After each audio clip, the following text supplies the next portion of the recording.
Intelligence. Sir, आज मैं जिस विषय पर बात करने के लिए खड़ा हुआ हूं वो आज से भारत से कहीं ज्यादा आने वाले कल के भारत के लिए आवश्यक जरूरी है। मैं बात कर रहा हूं आर्टिफिशियल इंटेलिजेंस की। इस एआई की क्रांति के युग में सर, जहां अमेरिका के पास अपना chat GPT, Gemini, Anthropic, Grok जैसे इंडिजीनियस मॉडल्स हैं, वहीं चाइना ने डीप सीक जैसा सबसे ज्यादा क्षमता वाला और सबसे कम लागत से बना एआई मॉडल तैयार कर लिया है। लेकिन इस एआई के युग में सर भारत कहां है? क्या भारत इस युग में पिछड़ता जा रहा है? क्या भारत अपना जनरेटिव एआई मॉडल नहीं बना पाएगा?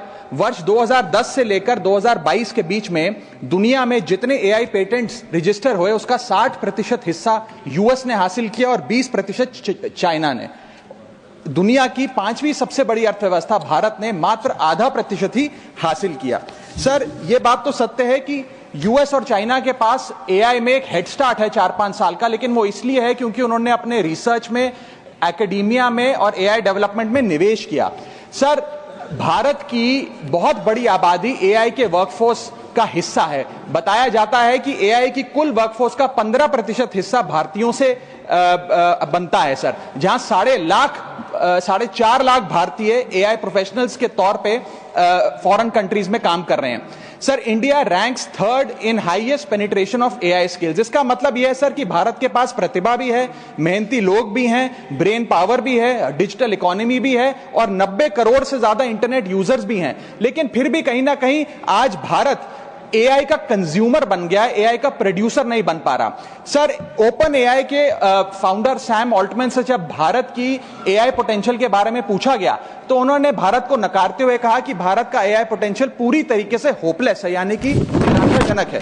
आज समय आ गया सर कि हम उन्हें जवाब दें और भारत इस एआई के युग में एआई प्रोड्यूसर बने, ना कि एआई कंज्यूमर। इसके लिए सर कई कदम उठाने होंगे। सबसे पहले हमें इंडिजीनियस एआई चिप्स बनाने होंगे, इंडिजीनियस चिप मैन्युफैक्चरिंग भारत में इजाद करनी होगी। इसी के साथ साथ सर हमें एक डेडिकेटेड एआई इंफ्रा फंड तैयार करना होगा, एआई रिसर्च ग्रांट्स देने होंगे, एआई टैक्स ब्रेक्स देने होंगे और टैलेंट माइग्रेशन रोकना होगा ताकि भारत का टॉप टियर एआई टैलेंट और देशों में जाकर काम ना करे बल्कि भारत में काम करे। इसी के साथ साथ एआई के इंडिजीनियस स्टार्टअप्स जो हैं सर, उन्हें एक्सेस देना होगा large volume of existing data को, जो मेटा, माइक्रोसॉफ्ट और गूगल के पास है लेकिन भारत के पास नहीं है। और अंत में सर फाइनेंशियल इन्वेस्टमेंट हमें बढ़ानी होगी। जहां यूएस अपने जीडीपी का 3.5% एआई रिसर्च में खर्च करता है, चाइना 2.5%, वहां भारत मात्र 0.7% खर्च कर रहा है। सर, आने वाले काल में इस दुनिया पर वही राज करेगा, वही विश्व गुरु होगा जिसके पास एआई की ताकत होगी। इसलिए भारत को सर